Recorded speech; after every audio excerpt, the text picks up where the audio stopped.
Hi, my name is Precious Nicole B. Omandam. My invention is mini fan by using two recycle bottles and one barbecue stick and one rope.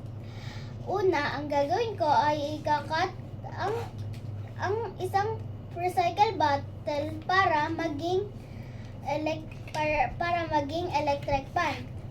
Sunod, ibubutasan ito para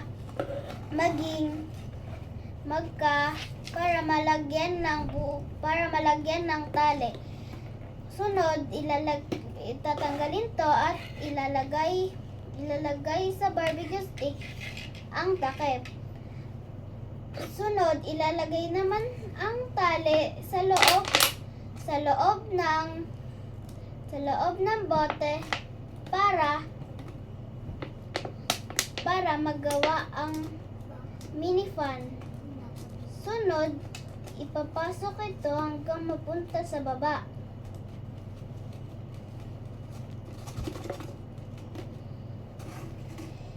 Itatali ito sa barbecue stick.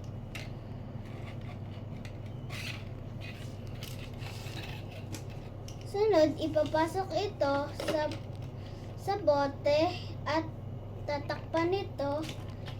Ilalagay ang barbecue stick sa butas dito at iikot.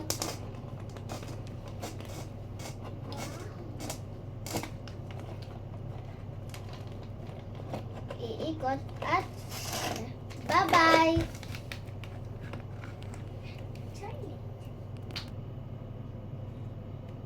Paikutin lang po ito hanggang may electric pan ako.